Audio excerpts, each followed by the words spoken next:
Befana, the last ember of the Epiphany. Before we start tonight's tale, take the time to like this video and subscribe to my channel to never miss one of my new stories. Settle yourself comfortably. Let your breathing slow. Allow the tensions of the day to drift away like leaves on a gentle stream. Close your eyes if you wish, and let yourself be carried back through a small village tucked among the Apennine Mountains of Italy, where January winds carried whispers of ancient traditions. The night of January 4th arrived with unusual stillness. The cobblestone streets lay empty, and chimney smoke rose straight as prayers into the winter sky. But high above the sleeping rooftops, on the ancient bell tower that had counted centuries, an old woman sat with her weathered broom across her knees. Befana, the Epiphany gift-giver known throughout Italy for nearly 1,300 years, stared at the ember nestled in the bristles of her faithful broom. Once, it had burned with the brilliance of a captured star. Now it flickered weakly, a dying coal that threatened to extinguish before dawn. For longer than human memory could trace, Befana had flown on Epiphany Eve, January 5th, visiting every home where children dreamed. According to legend, she had been a simple housekeeper who turned away the Magi when they stopped at her cottage, asking her to join them on their journey to find the newborn king. Too devoted to her sweeping and tidying, she had declined. But later, filled with regret, she set out to find the Christ child herself, her broom in hand and her basket filled with gifts she had baked all day. She never found him. And so, for all these centuries since, she had searched. On every Epiphany Eve, she visited homes throughout Italy and beyond, wherever Italian families had carried her story, leaving sweets and small gifts for well-behaved children, chunks of coal candy for the mischievous ones, and always sweeping the floor clean before she departed. A symbolic gesture, clearing away the old year to make room for the new. But tonight, something had changed. Befana ran her gnarled fingers along the broom's handle. The wood was smooth from centuries of flight, worn by countless journeys across starlit skies. She closed her eyes and felt for the familiar pull, that ancient magnetic thread that had always connected her broom to the star of the Epiphany, the celestial guide that showed her the way each year. Nothing. The connection had severed. The star had shifted, or perhaps she had, drifting too far from her original purpose. And without that guidance, without the ember's sustaining flame, she could not fly. The children would wake tomorrow morning to empty stockings. The tradition would break. The spirit of searching, of giving, of humility would fade into forgotten folklore. No, Befana thought, straightening her kerchief with fierce determination. Not while I still draw breath. She stood, her dark shawl, caked with the soot of 1,000 chimneys, billowing in the wind. If the star would not come to her, she would find it herself. Befana descended from the bell tower and made her way through the sleeping village, past the piazza where, in a few weeks, carnival would begin. The tradition of the Befanotti, groups of villagers who once dressed as Befana and her companions, going house to house singing for food and wine, had faded in recent years, but she remembered. She remembered everything. She walked until the village gave way to wilderness, following an old, half-forgotten path into the mountains. As she climbed, the world around her began to shimmer and shift. The veil between the earthly and the eternal grew thin on this night before Epiphany, when the Magi had completed their journey so long ago. The landscape transformed into a dreamscape. She stood suddenly on an ancient road, the royal road that the Magi themselves might have traveled, according to scholars who had traced their route from Persia. Before her stretched the Fertile Crescent, that arc of civilization where humanity had first learned to cultivate the earth. In the distance, she saw 3 figures on camels, silhouetted against a blazing star. The vision drew her forward. She walked for what felt like hours, following the phantom caravan. As she traveled, the dream vision showed her scenes from their journey.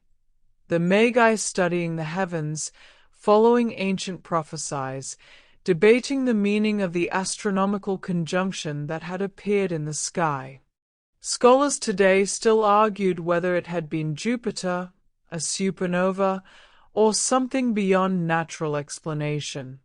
At a crossroads in the vision, the Magi paused to share their provisions with a group of travelers who had nothing.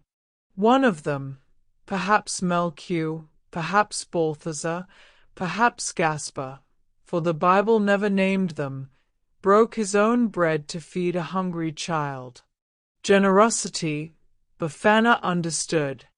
The first symbol. The vision shifted. She saw Mary and Joseph in a humble house, not a stable, as popular tradition claimed, but a simple dwelling in Bethlehem. The Magi presented their gifts: gold for a king, frankincense for a priest, myrrh for one who would die.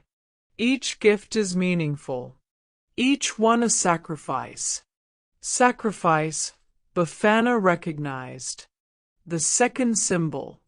The vision dissolved like morning mist, and Befana found herself at the base of a mountain she had never seen before. It rose impossibly high, its peak hidden in clouds that glowed with an inner light. Carved into the stone at its base were words in a language older than Latin, older than Greek. The last ember burns at the summit for those who remember why they search. The climb was treacherous. Befana's ancient bones ached with each step. How many centuries had she carried this burden? How many flights across moonlit Italy? How many chimneys climbed? How many floors swept? She was tired. So tired. She could stop. She could rest. Surely she had earned it. But then she thought of the children, all the children she had visited over the centuries. Not because they were Jesus, but because, as the legend taught, the Christ child could be found in every child. In their wonder, their innocence, their capacity for joy. She climbed. Near the summit, as the clouds began to glow with dawn's approach, she found a circle of standing stones. In the center burned a flame the color of ancient amber, no larger than a candle's light but burning with impossible intensity. This was the source, the original fire from which all the Epiphany embers had been kindled. As she approached, the flame spoke without words, its meaning burning directly into her heart. "What do you treasure most?" Befana looked down at her broom. This faithful companion that had carried her across centuries. The tool of her trade, back when she was merely a housekeeper worried about dust and disorder. The instrument of her penance, her eternal search. What do you treasure most? She thought of her story, how she was remembered in Albania, where tens of thousands gathered each January to celebrate her. How children's author Tommy de Paula had written her tale in 1980, ensuring new generations would know her name. How Canada had honored her with a postage stamp. How she had become a symbol of Italian identity itself, celebrated wherever Italian families had settled around the world. What do you treasure most? Befana understood then. She treasured being remembered, being needed, being the old woman who brought magic and tradition and connection to the past. She treasured her place in the story, and that was exactly what she had to give up. With trembling hands, she laid her broom before the flame. "Take it," she whispered. "If I must be forgotten so that the spirit of giving continues, so that kindness survives, so that children still wake to wonder, then let me be forgotten." The flame surged upward, engulfing the broom. Befana gasped, expecting to watch it burn to ash.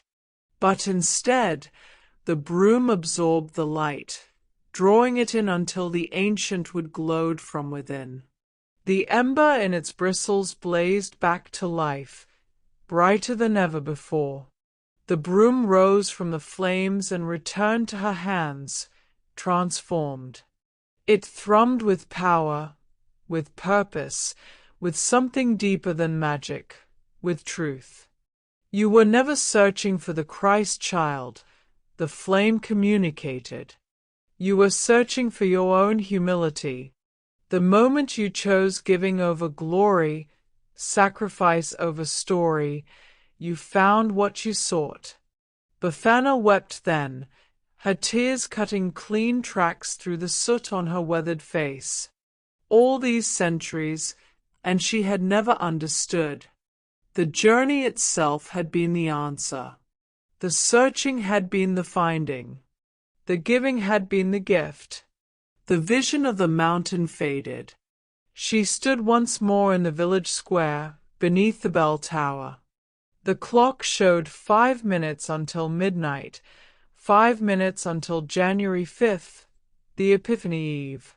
She mounted her broom, and it rose beneath her as smoothly as it had 1,000 years ago. The ember burned bright, fed now not by borrowed starlight but by her own renewed purpose. Above her, the stars wheeled in their ancient dance. Somewhere among them, the star of the Epiphany shone, but Befana realized she no longer needed to follow it. She carried it within her now.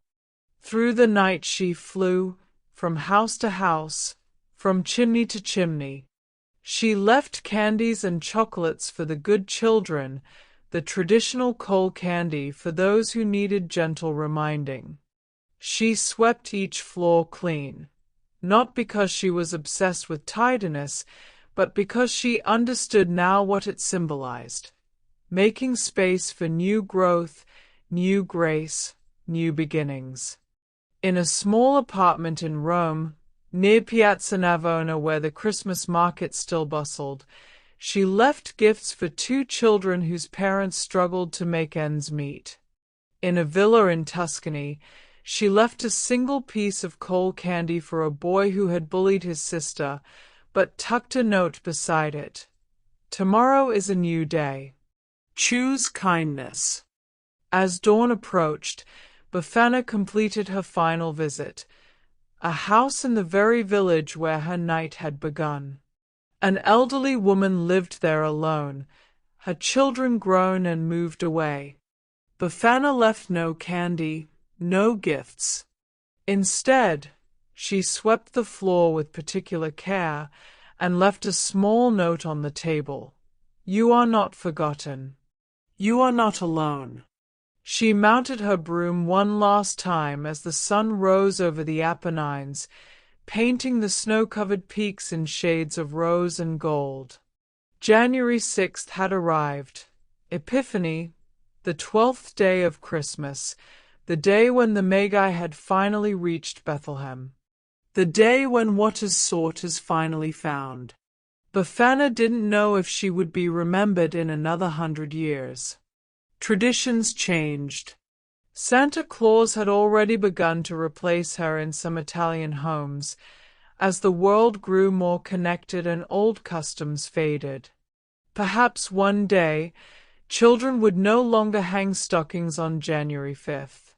Perhaps the story of the old woman on the broomstick would become just another forgotten folk tale.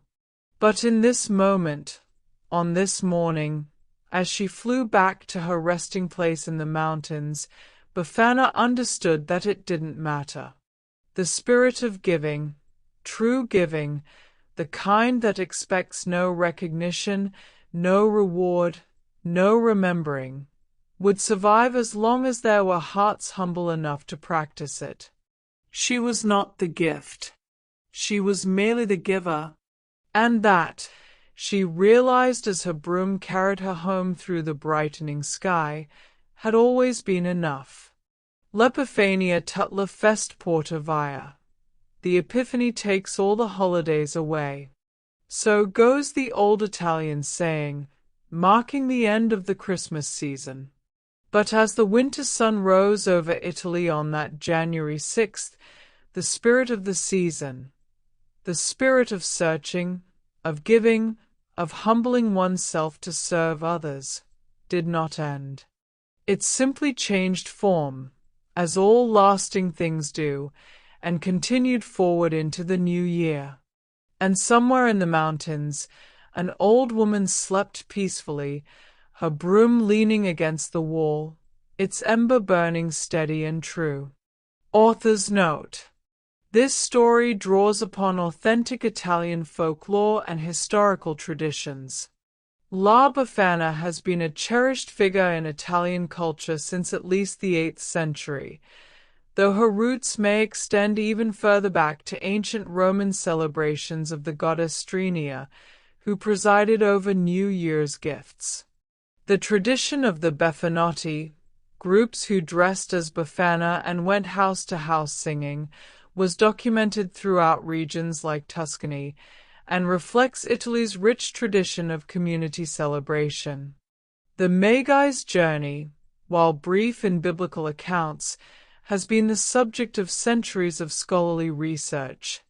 Evidence suggests they likely traveled along the Royal Road and King's Highway, major trade routes of the ancient world, possibly covering 800 to 900 miles from Persia, modern-day Iran, to Jerusalem. While tradition names them Gaspar, Melchior, and Balthazar, and depicts 3 wise men due to the 3 gifts mentioned in Matthew's Gospel, the Bible never specifies their number or names. Today, La Befana is celebrated throughout Italy with festivals, particularly in Urbania, where 30,000 to 50,000 people gather annually. In cities like Florence, Pistoia, and Grosseto, La Befana descends from bell towers and building facades on January 6th to distribute sweets to children, a living tradition that keeps the spirit of this ancient story alive in modern times. Hopefully, you have enjoyed this story. Visit us in a few days for a new story. Good night, and may your dreams be gentle.